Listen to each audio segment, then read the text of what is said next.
Hello and welcome to the MHG podcast. The world's dark, the world's miserable, so we want to bring you some joy, we want to bring you some light. Maybe not in that order. I can't do orders. That's why I don't work in McDonald's. Hi Bradley, hence the rambling, and joining me as always, Stu. How you doing, Stu? Save me. I'm good. Yeah, very bright. I've been thinking about doing more like fun stuff out in the sun. I mean, I go out quite a lot anyway, but I don't think I'm making the most use of the fact that we still, at the moment, we've got a biosphere. We can actually breathe and we can actually enjoy sunlight. So I'm thinking of getting out a little bit more. Well, you've got a Steam Deck, so you can.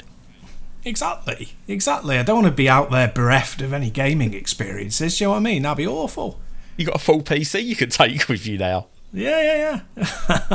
And believe me, I would. Although, the last time I went to visit the office with work, I was like, right, I can pack everything, like my laptop and all my clothes, I can fit it all in to like this rucksack if I'm really, really clever. Did that, and then I was like, yeah, but there's no way I'm getting a Steam Deck in there with me. That's a whole other bag, that is. Well, to be honest, the case for the Steam Deck is its own case. So, you just carry it. I just have to carry it like you would a guitar, like put a strap around it and, yeah, just kind of carry it. Okay, now I want a guitar case for my Steam Deck. You probably need one, yeah. What I actually want is something that has an actual slot for micro SD cards. I've seen your terrible struggles with all this, yeah. Well, because I'm clumsy, so I keep like dropping them, and they're tiny. Yeah, they're not cheap. The sizes you need, so yeah, I need something that I can like. Obviously, hopefully one day, Steam and Valve will get this all sorted, and it'll be absolutely fine where you can have as many as you want plugged in, as long as you've got the ability to do it, like you can hard drives on PCs, etc. But I would settle for just a little pouch in the Steam Deck case that I can pop my micro SD cards into. Well, yeah, I think that what would also be good, and the reason I was just slow then, is because I'm going to have a look.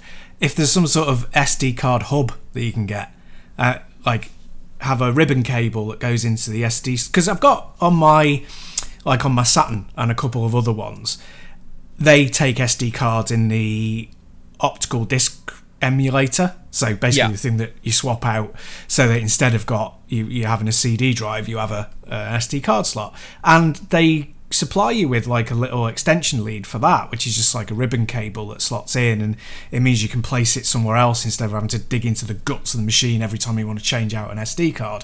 I'm wondering if they have one of them, but it has like little slots for lots of SDs that you can switch between. That'd be awesome. That'd actually be that'd be handy. I don't have to have both running at the same time then, if I could just switch between them without having to take them out. That would be okay. Exactly, yeah. Do you know what else would be okay? What else would be okay? Talking about video games. Oh, yeah.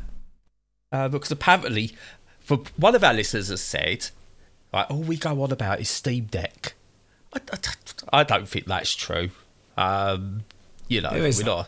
not Steam Give me their name and specialists. address and I'll go and beat them up. It's me, Stu. It's me.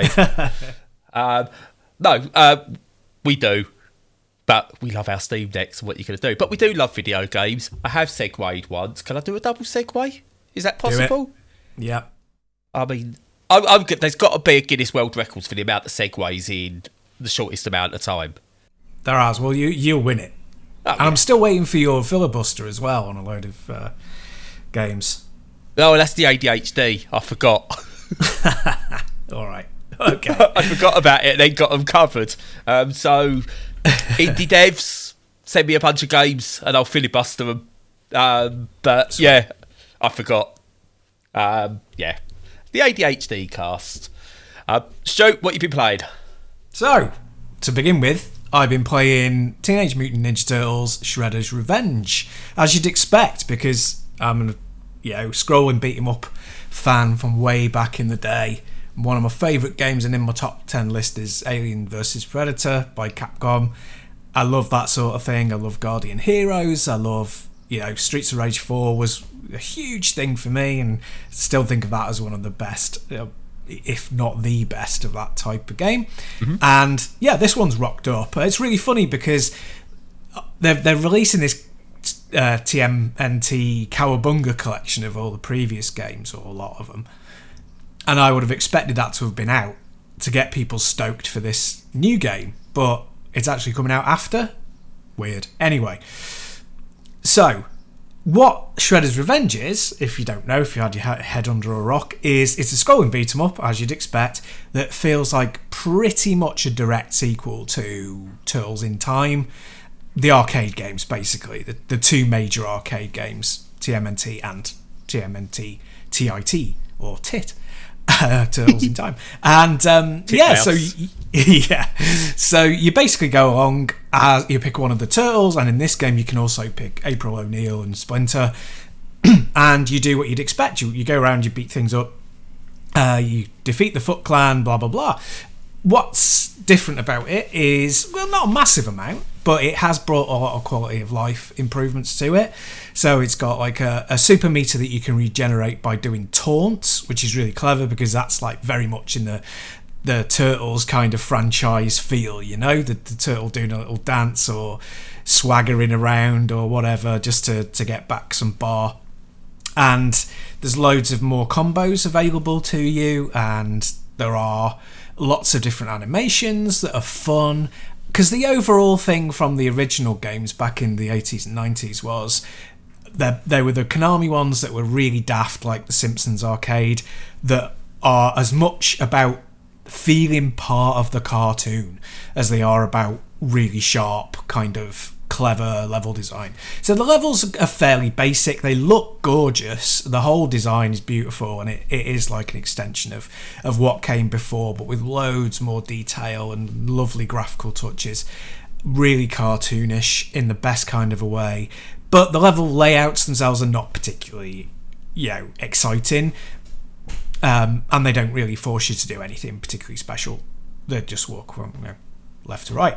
But yeah, the overall joy of getting into the melee and extracting from the melee little technical bits so you get better, and also I presume playing in a group would be good fun because it's up to 6 players. I've only played it solo, and that kind of like big bash together melee in a cartoon environment you don't get a lot of. And so so far it's a double thumbs up for me. It's been really excellent. Yeah, I've played this one as well. I have a problem with it though. Oh, go on. Yeah. I have to keep restarting it. Why? Because of that intro. Oh, you would just want to see. I have to watch the intro over and over and over and over because I'm sorry, I forgot just how good the original Turtles TV series theme tune was, and this slightly adapted version is just as good. It's really great, isn't it? I believe they got back all or almost all of the original voice cast as well to do it. Yeah. So, it's a complete package. Even if there's bits of it that could be better or that you're not a massive fan of, it's a really good packaged game, Oh, yeah. But I have spent literally the last, week now it's been out? I think I've had it 5 days. But in my head, it's just going I just can't get it out of my head.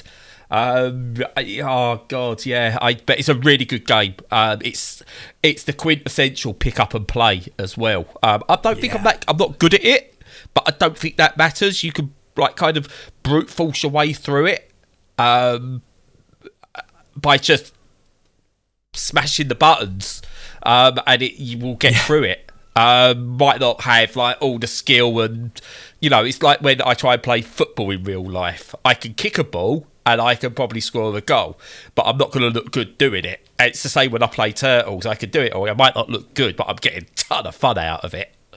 Yeah. No, the difficulty is pitched right. I think it's not like a hardcore game like Streets of Rage where when the first time you play it, you're like, how am I going to get off level 1 with you're only using one continue. Then it's like, how can I get off with only losing one life? And then it's, how can I get out of this stage without losing a single, taking a single hit? Because it's got that level of sophistication, but also difficulty. But yeah, this is less sophisticated and less difficult, but it's really fun and it's much more accessible. Yeah. 100%. Dope Nod are... Is it Dope Nod? No, .mu, sorry. Wrong company. .mu. They've nailed this genre. This is their genre now. No one can touch them, I don't think. And long may it continue. I want to see what they could do next. What can they bring next to the table? Can they maybe have a go at Double Dragon and bring that back? I'd love to see them give it a go. What crossovers can we get? If they've got the licenses, are crossovers possible? And I can't wait. I also went back and put the TMNT Turtles in Time onto my Steam Deck emulated. God, that's still good.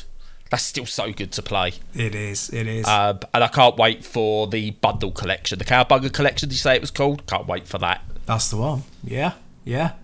Well, for me, Turtles is like there's a few, mainly from the 80s, where and Transformers is one of them, which I think it came so fully formed, and the core idea was so good and so pleasant and so exciting and adventurous and fun that you can't really top it. And like, if you can go back and you can kind of like, we're going to do it, we're going to reboot this series, we're going to look in a different way and with different characters and all this, but you'll never beat that original setup because it was just so perfectly formed at the time. Yeah. Part of it is, it's the look, it's the soundtrack, it's just everything. It's just encapsulated in like one feeling, and it's not like a nostalgia thing. It's genuinely like a high level of quality put into it. And it's unbeatable. And I really want to see good numbers for this game. I reckon it will probably get them. Oh, I think it will, because even like gamers of a certain degree will appreciate .mu's output in terms of Streets of Rage and Windjammers. I think there are two they did, which is well received as well. Yeah. But I think Turtles, it's never died down. Turtles, it was big in the 80s. There was the 90s, the 80s into the 90s films. Then you had like the Michael Bay disasters, but they done well. Then there's been various Cartoon Network adaptions and things like that. So I don't think it's ever died down. So you've got the popularity behind it. But what I want to see now is, can we just give them all the 80s licenses? I want to see what they could do with a Thundercats license, with a Visionaries license, a Jason the Wheeled Warriors license, and all stuff like that. What can they do with those? Because I think they can carve themselves out something of a niche here and just make bucket loads of money. All I'm saying is I'll buy a Thundercats version of this. I think they'd have to diversify in the game type, otherwise it'd start becoming too saturated. Unless they just do an 80s crossover fighting game. Yeah, that could be it. But yeah, they could do a fighting game. So you could do a Thundercats one-on-one fighting game. I think that would work really well. Or you could do like a action RPG with it. Yeah. I think they could pick any license and do one of those 90s genres, Mega Drive style, arcade style, and off you go to the races. Jason the Wheeled Warriors kart. So good. That would be so good. Also another banging theme tune, by the way. Jason the Wheeled Warriors. Oh, I know. But nothing beats Transformers. Nothing beats that theme tune for me. Littlest Hobo. Yeah. Let's have a Littlest Hobo simulator. Anyway, what have you been surprised. Actually, I'm surprised there hasn't been one. Oh, God. Yeah, me too. But yeah, no, go on. What have you been playing? I'll say, first up for me is a quick one for me, actually. It's called Out There Oceans of Time. It's a sort of pseudo follow-up to another game called Out There Amiga Edition. I think it's the Amiga side anyway. And it's follow-up to that, which is this kind of single-player only adventure, like FTL light, but on like a hexagonal grid type feel where you have to go across space, etc., etc. But this is kind of a pseudo follow-up to that. And I really enjoyed the original. I struggled with this one. I've been trying it on and off, but it's just not grabbed me at all, unfortunately. It's the concepts in it are really good, and I like the setting. I like the space setting. I seem to get in like more with that than say like the medieval stuff or what have you. You kind of got like resource management that goes into the game, but basically if you've played an FTL or something like that, you get the idea of the progression, and it's got this narrative in there which is okay, and it branches apparently, but again, the story wasn't doing enough to hold me. The gameplay mechanics felt okay at best, and I felt like it wasn't doing enough to be a follow-up to the original out there. And yeah, I just, I feel really bad just for like, I've not got much to say about it because I didn't not like it. Because again, I think it does nothing wrong, but it just does not much worth playing if I've got the original sat there. Yeah.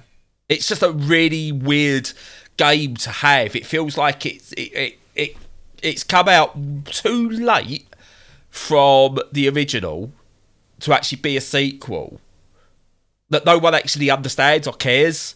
Right. And, the visual, by the way, what I will say, the visuals of this game are absolutely outstanding. That's one thing it does do. And that's why I was originally sort of like drawn in. I went, oh, this looks absolutely beautiful compared to the first out there.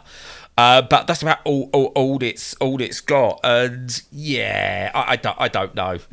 I really don't know. I wanted to like this. It's average at best. If you've not played the original, then you might get more out of this. But anyone who's played the original, it's not even a case of more of the same. I was done with the original when I finished it, and I had no reason to want to play it again. Whereas this honestly, it just feels like a rehash, maybe a reskin of that original to me. And yeah, I'm a bit gutted actually, because I love championing these sort of games that try and do something with different genres and bring them together. But yeah, and I just did not do it for me, unfortunately. Yeah, that's fair. And I think everybody knows that you really don't like saying anything negative and only skirt around it even. It's a shame. It's funny because they presumably, the developers, pretty much mastered what they wanted to do with the first one. Yeah. And it's like, so what's the driver for doing a sequel?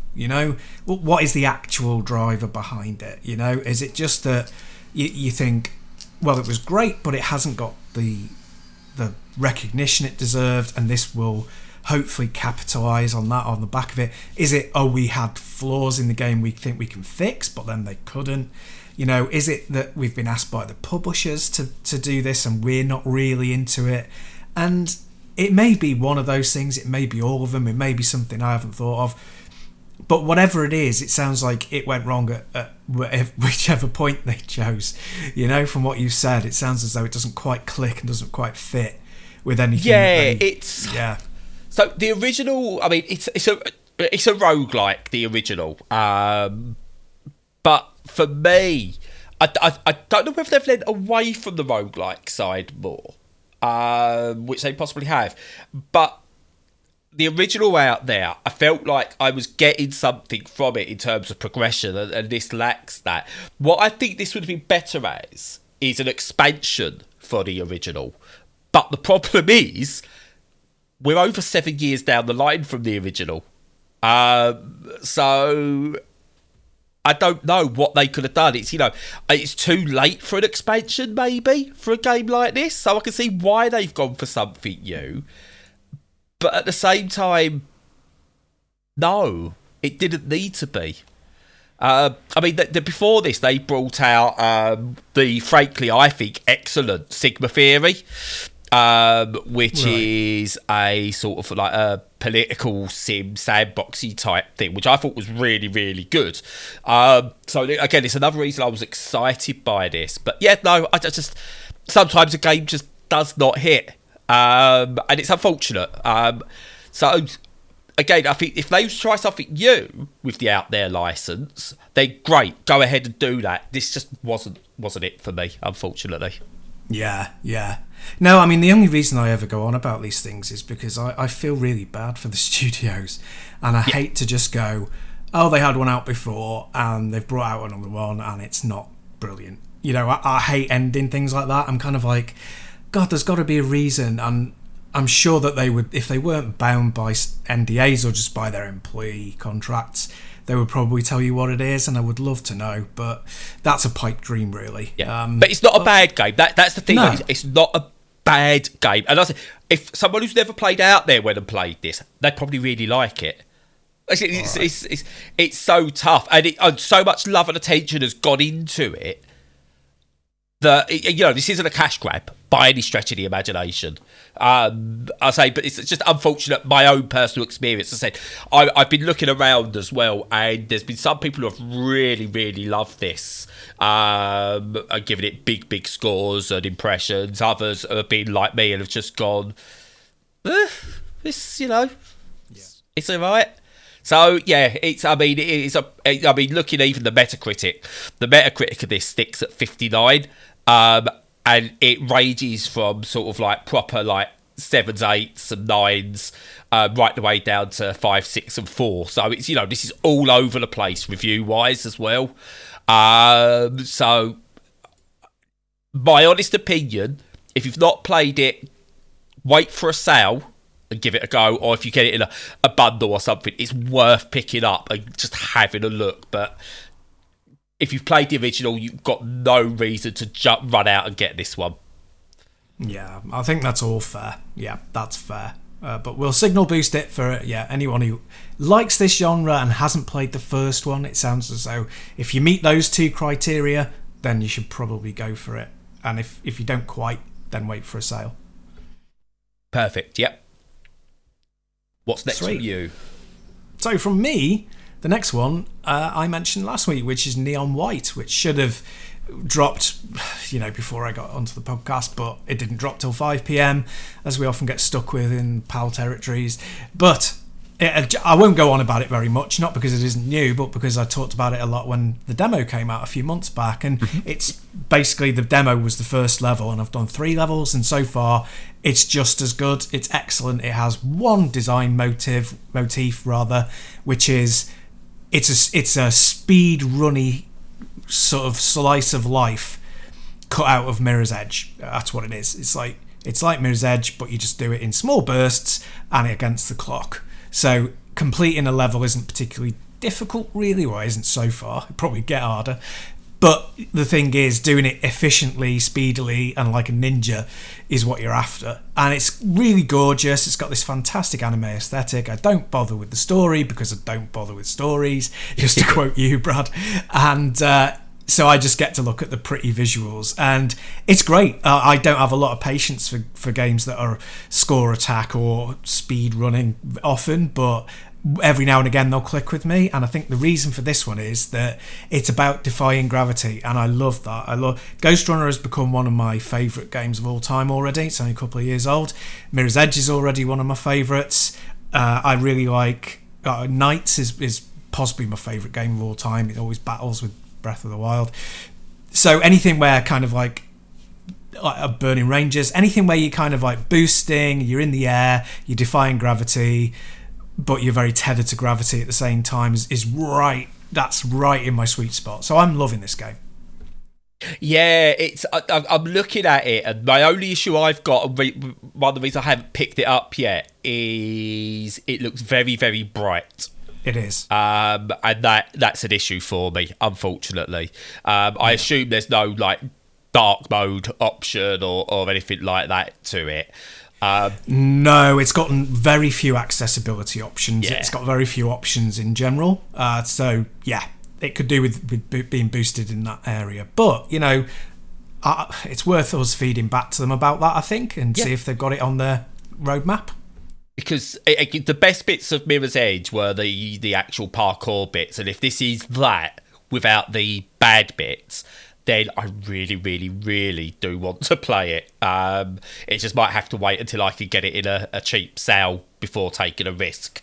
Yes. Just No, to have that's fair. sat there for when I do have a good couple of days or something. But yeah, it's just one of those at the moment I just don't think I could play, which is unfortunate because your enthusiasm for it, the enthusiasm I've seen all over the internet for it, mate, I've got real FOMO at the moment.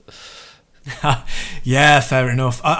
There are a handful of games that do this sort of thing well, not just in this genre, but in all sorts of genres, where they're not just good. They're great for just small blasts, but they are also great for putting a lot of time in if you feel like it. So, like Ghost Runner isn't like that. It's more like you'll play a level, it'll take a lot of redos to do it, and it demands a lot of attention, and you get a great satisfaction when you finish it. And it might take you 45 minutes. And after that, you're probably exhausted with it.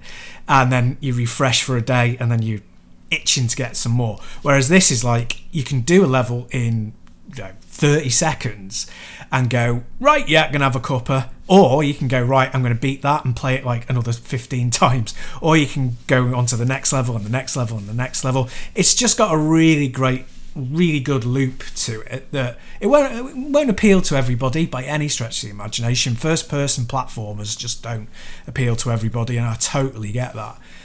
But if it's in your wheelhouse, I can't imagine it not being one that you really love, kind of thing.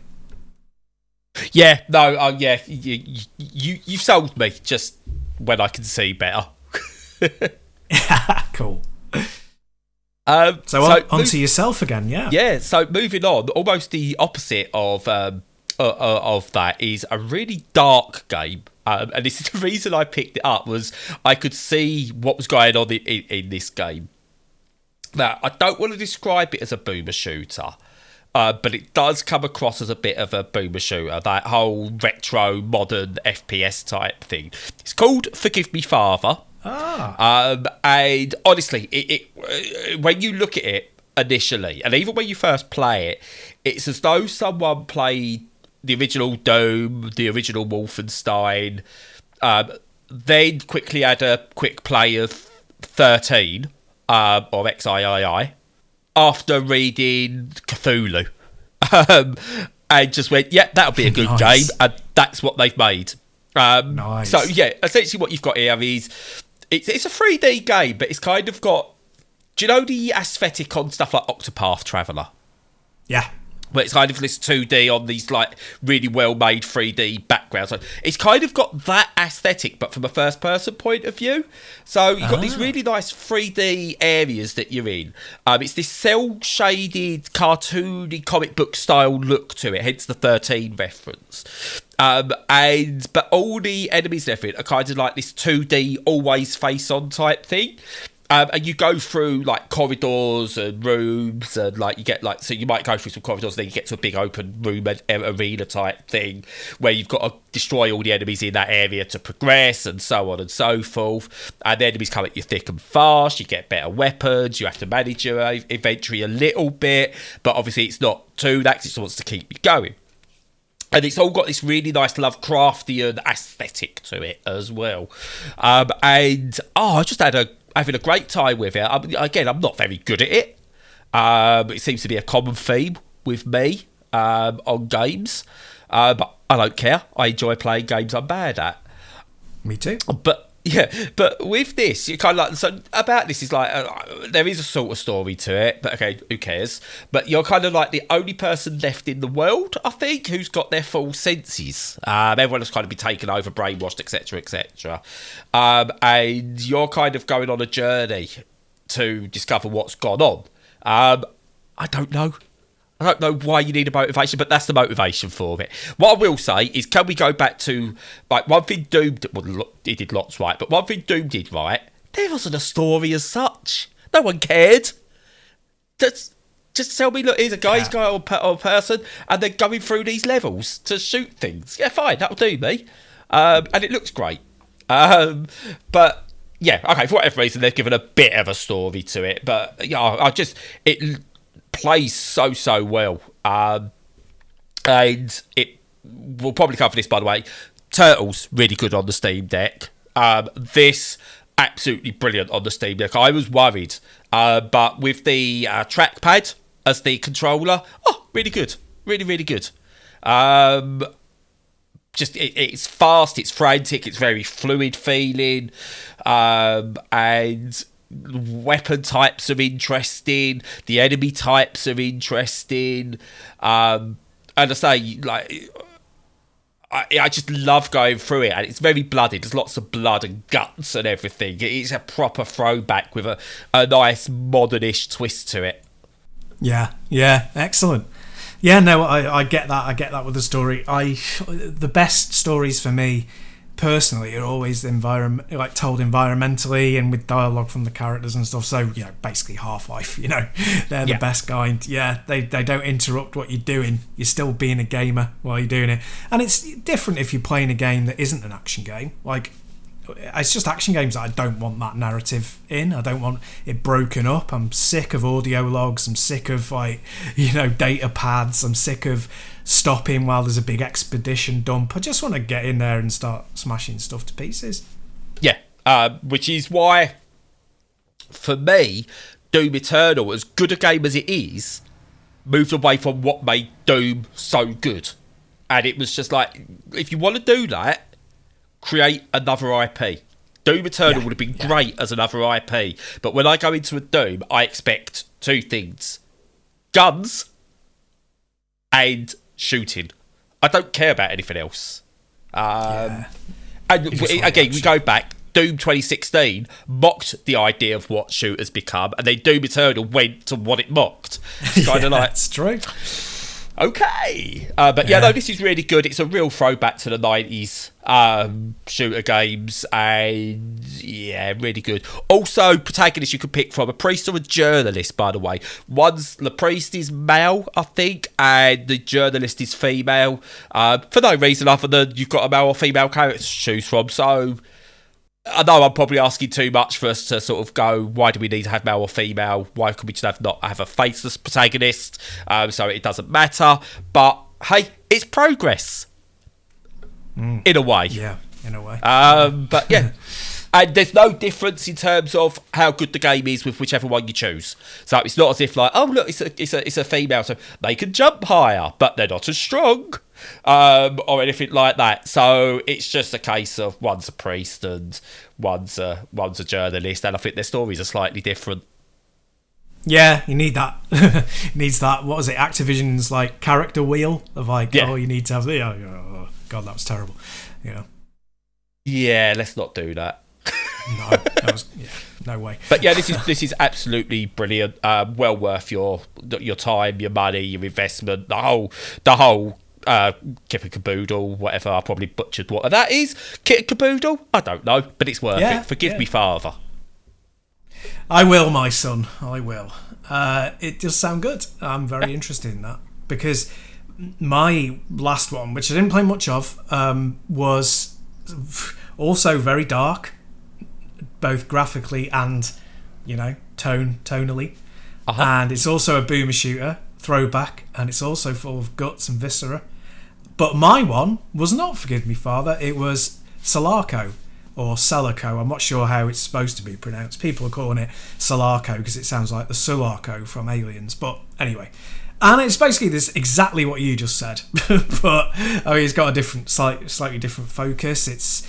You're a person stuck on a space, some sort of space thing, space colony place, and you're fighting people, and it looks a bit more like Fear, not graphically, but in terms of gameplay. But it's the same sort of thing as a boomer shooter with retro throwback graphics. It's just a demo so far. It was part of the Next Fest, whatever it's called. Yeah, and and that one I only played briefly because Neon White works perfectly on deck, Turtles works perfectly on deck. The demo of Selaco doesn't work perfectly on deck. I had a couple of crashes, a couple of things it couldn't handle very well. It was really struggling even using. I mean, it might have been because I used Vulkan instead of OpenGL, but I haven't fiddled with that to that extent. But it had a few problems. So I've not had a massive go, but it looks like a really good one to keep an eye on for the future. That game. Yeah, I kind of saw this one. Never got round to actually playing it myself. I was only really going to try one shooter demo, and I went with Agent 64 because that looked so damn good as a GoldenEye follow-up. Yeah. And do you know what? I'd rather play this than a GoldenEye remaster. But anyway, that's for another time. But yeah, I like the look of this one. I'm gutted I never got to play it, but sounds like it's interesting at the very least. Yeah, it is. I've, as I say, not had much of a go on it, but I'm keeping my eye on it, and I'll no doubt pick it up when it's out. Excellent. So I've got one more, and this is not only going to be my blah, blah, blah, blah, blah game of the week. The game of the week. The game of the week. It could well be up there as my game of the year. You know I love a puzzle game. I do. You know I love a bit of a match 3. And anything that does something a bit different with that match 3. Now, this isn't a new game, technically. So in the forum game of the year, it's probably not eligible, but sod it, I don't care. It's called Grindstone. And I think I've spoke about this before on the Switch. It was really, really good on the Switch. My issue with the Switch, I couldn't get to play it because the screen's small and vision issues, etc. So the extra, inch is it you get on the Steam Deck compared to a Switch? It depends on the Switch, I think. Yeah. Really makes a difference. And it's something like Grindstone really shows off how much that slightly bigger screen helps. So essentially what Grindstone is you kind of you go in and you go into a level. You've got these different colour creeps, enemies that you've got to like basically slice through and murder. They're different colours, so there's red, yellow, turquoise, dark green, etc. And then basically what you have to do is draw a pattern through any that are linked, and then you kind of slice through them, and each one you slice through adds to a damage meter, so to speak, or like makes your number go up. And if you get 10 or more, you get like a gem, or a grindstone. Actually, is where it gets its name from. But you get this grindstone. If you then touch this grindstone, you can switch colours. So you might be going yellow, yellow, yellow, yellow, yellow. Hit a grindstone, and then now I can trace the reds, and then you can maybe go from like a 7 chain up to like a 23 chain or something like that. And the bigger the chain, the bigger the grindstone that drops for the next one, which earns you more grindstones that you use to then buy things to progress through levels. And what's really good is you've got the creeps work in 2 different ways. They've got 2 statuses. One is their normal status, so you can just attack them, they won't do anything. The other is their flaming, and if you're next to them in their damage range, they will then attack you. So there's this really good strategy of, right, I can push this chain to go this far, but if I finish here, they're going to attack me, and I'll lose one of 3. You get 3 hearts, and you can lose that heart. But so you decide, do I go that far? But I need to go that far because you've got to kill a certain number of creeps to beat the level. So, but you also, as you progress, you can unlock different like defense mechanisms, extra tools. So you can get like a sword that takes out an entire row of creeps, which can be helpful. Or you can get a shield that will block the damage. But obviously, you've got to make sure if you go and there's 3 flaming creeps around you, you might protect against one, and the other 2 are going to like take you out.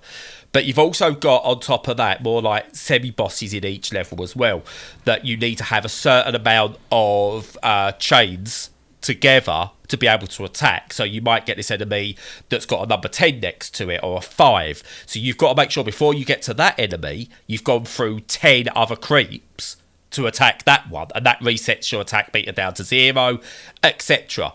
But what you could do is you could build up some really big chains. You go build up a chain, hit a 10, move on, build up another chain, hit a 5, move on, build up another chain, and then get a crate that's dropped or something like that. And it's just layers on top and on top and on top, and it all makes sense as you play. And the progression of this game is absolutely spot on. I'm like I want to say 30 odd levels in on the main game. There's like side quests as well, and I've taken on one of those. There's daily grinds as well, 3 different types of daily grinds. I was the best player in the world on this for a few days before anyone was actually playing it. So I'm the expert on this game. Ask me anything. But yeah, absolutely brilliant. The art style is outstanding. It's kind of got that Cartoon Network Gumball style character design to it. And oh yeah, absolutely love it. Absolutely love it. I'm absolutely thoroughly addicted to it. I've put a good, I think, 10 to 12 hours into it already, and I've had it less than a week. Nice one. Yeah, I mean, you haven't this year had that many puzzle games that have really leapt out at you, have you? I don't think. No, not really. Yeah, I've been going back and playing a lot of old ones because it's the new experience on the Steam Deck. But yeah, nothing new. I'm still awaiting that new Droplets remake. But yeah, no, it's but this is outstanding. You could look at it and go, "Oh God, it's a mobile game." It was originally a mobile game, but it's one of those complete experiences. It's not a mobile game in the negative sense. Yeah. Brilliant on the Switch. So it is really good on the Switch. But on the Steam Deck, controls work. So analog controls, etc., work really well. Touchscreen works as well, and you can switch between the two at will without changing any settings. And this is the game I really tested out. Do you know you've got the per game settings now on the Steam Deck? Yes, and very handy they are. Yes, I've got this set to 60 frames per second locked. And I can get the Switch down to 3 watts. Oh, wow. And it still maintains 60 frames per second. I didn't do it because I must get 60 frames per second because it doesn't matter in a game like this. But I was just interested to see what I could drop it down to before it drops. If I drop it down to the very bottom option, it drops to around 30 to 40 frames per second. So I could probably do a locked 30 at 2 watts, is it the lowest? Wow, that's insane. Yeah. But yeah, that's mental. Brilliant. It's brilliant. And it's one of those that I've put onto my actual internal SSD so that whenever I switch between emulation and my emulation SD card and my Steam SD card, I can still just keep it going. It's there for me. Because I pick it up once a day now and put about an hour in, get through a few levels, maybe do a daily grind. It's entered my daily rotation, and this one will not be leaving anytime soon. Awesome, yeah, glad to hear it. But yeah, no, that's it on games, so to speak. Couple of bits I want to cover very, very quickly. Unless you've got anything specific you want to talk about. Well, I was going to suggest we talk about, as we're at a midway point, what we're looking forward to for the rest of the year, but we don't have to, by any stretch. I will need to actually have a little look at what I've got on my list, so we could do that next week. Yeah, let's do that next week. Because you threw that one on me and I went, stuff, loads of stuff. Is it even out this year? I don't know. But yeah, a couple of things. One, been fiddling with the Steam Deck some more, trying out a few different things. And I've managed to get this set up now where it's nigh on perfect for me. So I've installed AnyDesk on the Steam Deck and on my PC, which means I can use the Steam Deck on my PC to do all the gubbins. So anything I need to do in desktop mode, I can do on my PC, blown up to my big screen without plugging in the Steam Deck and stuff like that. Which I know might not be much to other people, but it means that I've only got the one monitor and I do a lot between the PC and the Steam Deck, transferring files over, stuff like that. Absolutely brilliant for that. I've managed to FTP, I think it's called SCP, into the Steam Deck, so I can basically use FileZilla or WinSCP to drag and drop files between the two. Yep. Absolutely brilliant. So I've now just got sort of like absolutely just like pure control over the Steam Deck in different modes. And I managed to do it this way. This is really good for anyone who's got an Amazon Prime account and has been downloading all the monthly free games from Amazon. And I've got like 350 Amazon games, DRM free. What I've been able to do is download those games to my external drive on the PC, and they put them in an Amazon folder, and then put all the games in the folder. I've then, on my Steam Deck, created a DRM-free folder on my 1TB SD card, and then basically drag those game folders in, add them as the EXEs as non-Steam games, download all the cover art, if you want to go that far to it, and basically it gives you a Steam-like experience with games that you might own on Steam but have got DRM-free. And what I was originally thinking, this is going to be really difficult and a pain in the arse to do. It was just so easy using like AnyDesk and like WinSCP. To the point is, I think everyone should know this, and I'm very tempted to do a video tutorial for it because it's changed everything to going, can I play this? I was playing Gunpoint last night, which I don't own on Steam, but I did have 5 Amazon games. And it surprisingly works really well, considering it's a mouse and keyboard only game. Works really, really well on the Steam Deck. And it's like, because it's DRM free, I was able just to chuck it on and try. And it was dead simple. So I might do a thing for that. But yeah, if you've got Amazon Games or Prime and you've been downloading, definitely have a look into how to do all that. Nice. Yeah, no, I'd appreciate that guide. Yeah. The only reason I haven't done stuff like that already is because it's Linux. Like, yeah. Whenever I you know me, gaming PC, fart around with that all the time, do stuff in Windows all the time, based all in Windows, no bugger all about other operating systems, basically. So yeah, no, a guide to that would be fantastic, and then I can start. Definitely. And what I would say, actually, I've never really touched Linux. Apart from obviously, I suppose when it's like Boss or whatever it's called, or like the 351 elec on the Ambidix devices are Linux based, but that's all built for you, and there's no need to go anywhere. But essentially, the desktop area on the Steam Deck, if you know Windows, you can use this because it's no different apart from where it improves things. That's the only thing I would say. I'll tell you what, I'll do a video guide on how to do this thing, because honestly, if I could do it with my ADHD, then anyone can. Sweet.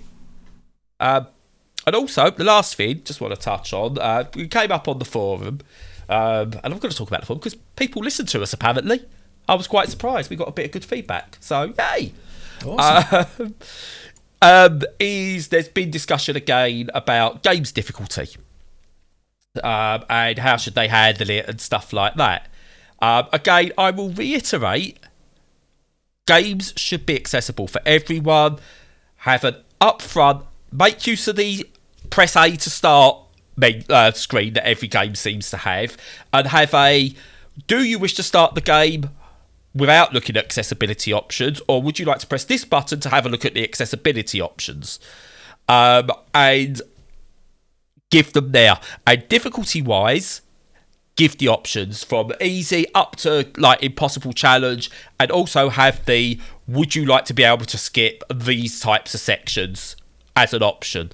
There's no reason for a game that you've paid money for to play offline that you can't go, I don't want to take on bosses. Do that for me. Yeah. Because if you're neurodiverse, if you've got mobility issues, sight issues, you could be really enjoying a game. You come to a boss and then you go, well, I can't do this because of my mobility issues.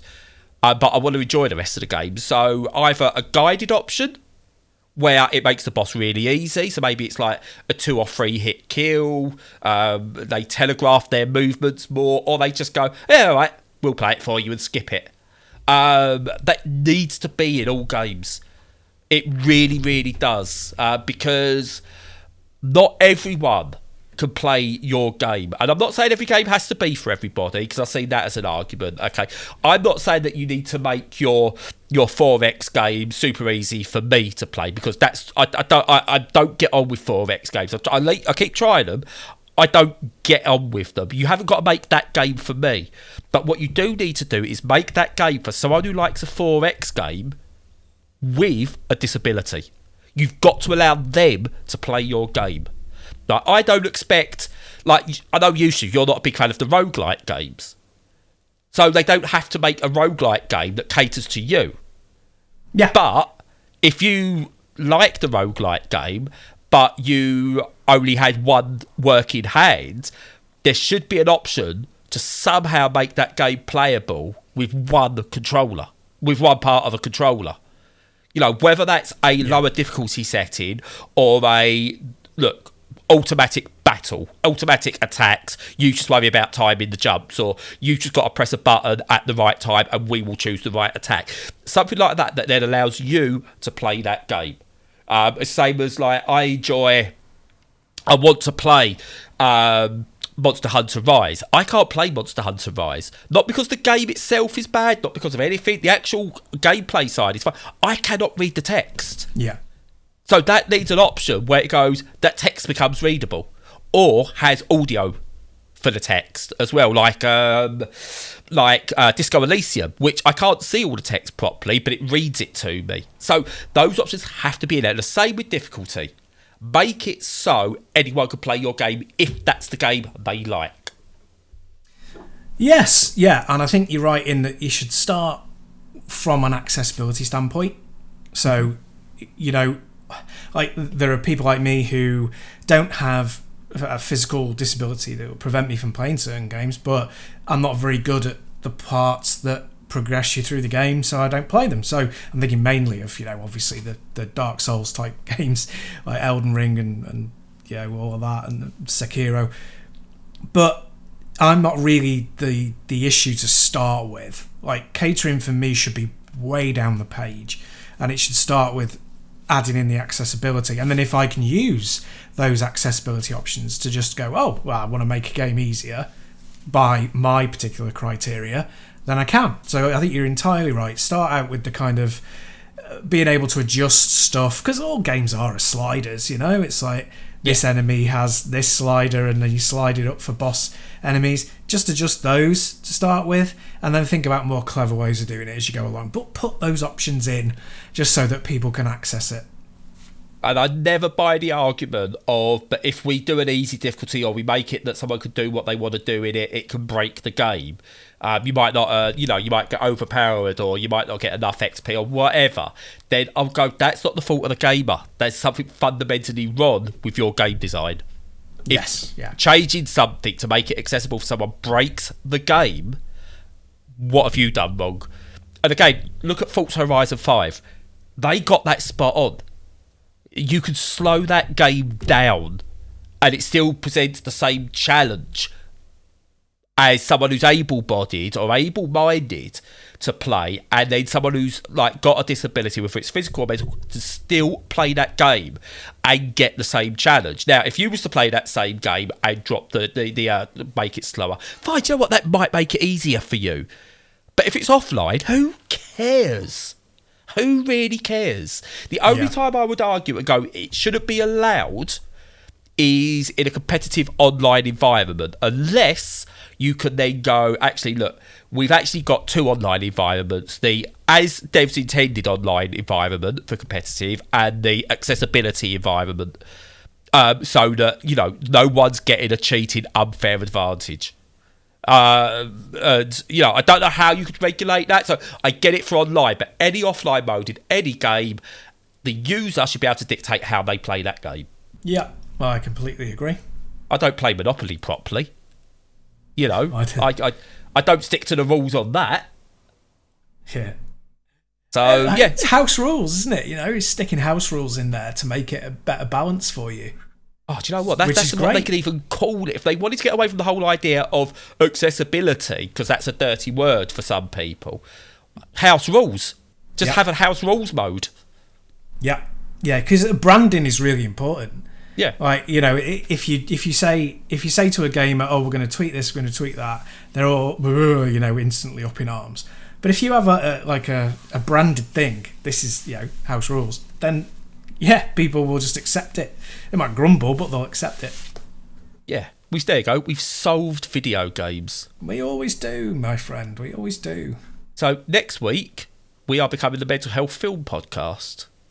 Yeah, shift on to the next genre, definitely. Yeah, Jesus Christ, no, I don't even want to try and fix the film industry. Yeah. No. Yeah, as bad as video games are, and they're bad in some areas, the film industry has still got that hold my beer part to it. Yeah. It's just a production line for abusers. That's what it is. Yeah. They make films so they got enough. The only reason they make films is to have enough money to carry on their abuse. That's it, basically. And then pay off people, yeah. And to pay them off, yeah. Oh, dear. And I'm gonna. We completely avoided actual politics, so I'm gonna shut up now. Well, that's a rarity for us, so yeah, I'll take that one, definitely. And yeah. No, so hope everybody's had a good week and a good week to come. As usual, follow us on all the socials.